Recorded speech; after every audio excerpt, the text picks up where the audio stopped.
തോൽക്കരുത്. എനിക്ക് അതാണ് നിങ്ങളുടെ അടുത്ത് പറയാനുള്ളത്. തോറ്റു പോയി കഴിഞ്ഞാൽ പിന്നെ നമ്മൾ ആത്മവിശ്വാസം നഷ്ടപ്പെടും.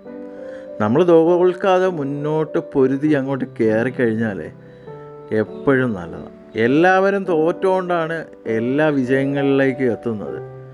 ആദ്യമേ വിജയിച്ച് അവസാനം തോൽക്കുമ്പം എല്ലാം നഷ്ടപ്പെട്ടു പോകുമ്പോൾ നമുക്ക് ചിലപ്പോൾ പിടിച്ചു നിൽക്കാൻ കഴിയാത്ത ഒരവസ്ഥയിൽ വരും. പക്ഷെ തോറ്റുകൊണ്ട് നമ്മളൊരു സംരംഭം തുടങ്ങിക്കഴിഞ്ഞാൽ അതൊരു വമ്പൻ ഹിറ്റായിട്ടങ്ങ് മാറും. അതാണ് ഈ പറയുന്ന ഹാൻഡ് മെയ്ഡായിട്ടുള്ള ഓരോ പ്രോഡക്റ്റുകളും. അപ്പം നമുക്കൊരു സെയിൽ കിട്ടിയില്ല, അതുകൊണ്ട് ഞാൻ എന്തിനാണ് ഇത് ചെയ്യുന്നത് എന്ന് കരുതരുത്. നിങ്ങൾ ചെയ്യുക. വിജയമൊക്കെ ഉറപ്പായിട്ട് നിങ്ങളെ തേടി എത്തുന്നതായിരിക്കും. നമ്മളെ വിശ്വാസമാണ് നമുക്ക് വരുന്നത്.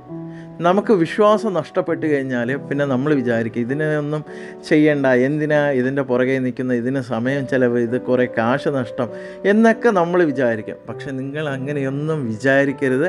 മുന്നോട്ട് തന്നെ പൊയ്ക്കൊണ്ടിരിക്കുക. കാരണം എന്താണെന്ന് വെച്ചാൽ ഇന്നല്ലെങ്കിൽ നാളെ നമുക്ക് അതിലൊരു വിജയം കണ്ടെത്താൻ കഴിയും. അപ്പോൾ ഈ ഒരു വീഡിയോ നിങ്ങൾക്ക് ഇഷ്ടമാകും. ചാനൽ സബ്സ്ക്രൈബ് ചെയ്യുക. ഇൻസ്റ്റാഗ്രാമും ഫേസ്ബുക്കും ഫോളോ ചെയ്യുക.